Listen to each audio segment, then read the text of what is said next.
You gotta hustle, man. Gotta hustle. Hustle and grind. Dig, man. Gotta fight. You gotta have a lot of dog in you, man, to be rich. Now, if you just want a job, get yourself a little job. Go ahead, set a nice little life. Get a little house somewhere. Get a little get yourself a little minivan and station wagon and go and ride your life. You know what I want young people to get? I want them to get confidence, and I want them to think like I think.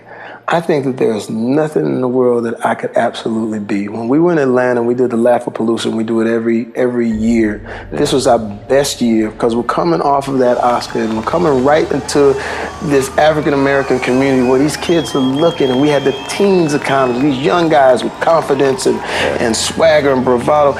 I said to all you kids in here, I want you to be able to think that every option is open. My grandmother taught me every option is open, because when you are on the other side of those tracks, or when you feel like you're not, you're not pretty, or that you're not this, or whatever that mentality is going on in the neighborhood, you can stay stagnant in that. And you can just stay like, well, I can never, but you really can. And so the most important thing is confidence. LeBron shows up. This dude comes in 15 minutes before practice, and LeBron gives him that look like, hey dude, what's going on here? He's like, what do you mean I'm 15 minutes early? He's like, should have been here an hour ago. And when he says that to this dude, the guy knows LeBron's been there for 2 hours. So all I ask you to do, like, here's a guy, probably the best that's ever walked out on a basketball court, short of Michael Jordan. Both of them had one thing in common. They worked, okay? It wasn't about just their talent. It was about their work ethic. People knew them for their work ethic. So just ask yourself this week, do people know you for your work ethic? Are people like, man, you work hard? Are people actually commenting about you showing up early and staying late? Because if they're not, then you're just blending in with everybody else's work ethic. At the end of the day, talent will not win the game. It is work ethic that will win the game. So when I saw this, I'm like, here's a guy, top of his game, he's got all the money you could possibly, he could never spend all his money. Impossible, he'll be a billionaire. Okay? And he's showing up 2 hours early to make sure he plays the game, to make sure he's in physical condition, to make sure that he can stay in the game long past, he doesn't even need it. He's got all his rings. I gotta tell you, I was so inspired by it because I got a bunch of partners. I got guys that I do business with. I got one of them in particular that I'm having some problems with. He told me, man, if I had your money, dude, I would retire. He said it to me over and over, and I hadn't been listening to it enough to understand. He wants to go lay down. Okay, you cannot run, what's that thing called you did? Can't do an Ironman with that attitude.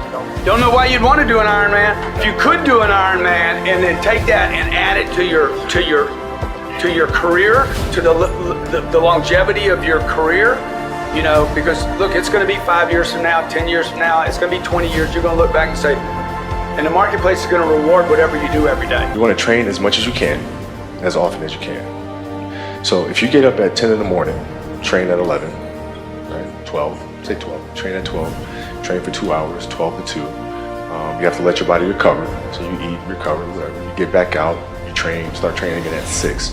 Train from 6 to 8, right? And now you go home, you shower, you eat dinner, you go to bed, you wake up, do it again, right? Those are 2 sessions. Right? Now imagine you wake up at 3, you train at 4. You go 4 to 6, come home, breakfast, relax, blah, blah, blah. Now you're back at it again, 9 to 11.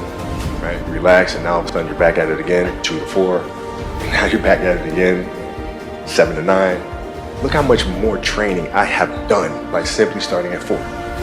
Right? And so now you do that, and as the years go on, the separation that you have with your competitors and your peers just grows larger and larger and larger and larger and larger.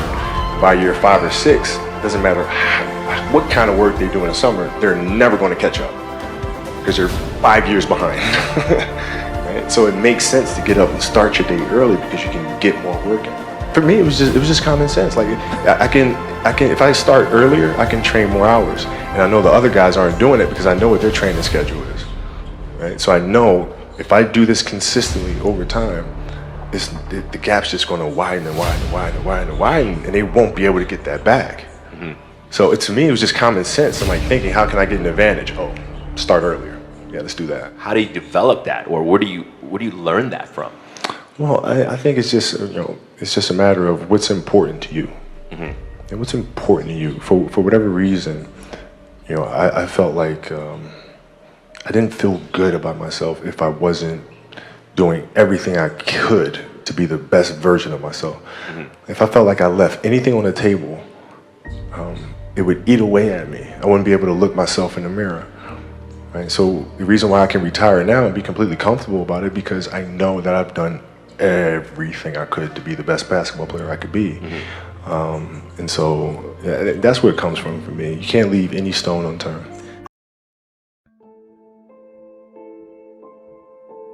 Unless you understand that you've got to push yourself, you're not going to make your dreams come true. You're just not. We're not wired that way. You weren't born that way, you weren't that way when you were growing up, and you're certainly not that way as an adult. And there's a tremendous amount of liberation that comes when you accept the fact that you're always going to need to give yourself a push. You're never, ever, ever, ever going to feel like doing the things you need to do in order to have what you want. You're always going to need to push yourself. You're always going to need to parent yourself. So what is the net advice on this? What is the bottom line? The bottom line is no one's coming. No one. No one's coming to push you. No one's coming to tell you to turn the TV off. No one's coming to tell you to get out the door and exercise. Nobody's coming to tell you to apply for that job that you've always dreamt about. Nobody's coming to write the business plan for you. It's up to you. It's easier to accept the fact that I'm just not good enough. I wasn't made to do that. And yeah, some of us can't be LeBron James. But I'll tell you right now, man, we can do a lot of shit when it comes to this pure arm guts and willpower and getting through shit.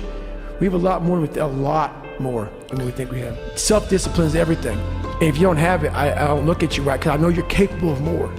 It's all on you. It's all on you. The self part is what's big. Clean up your room. That's a good start. Organize your local landscape. Schedule your time. Start taking control of yourself. See if you can stop saying things you know to be lies.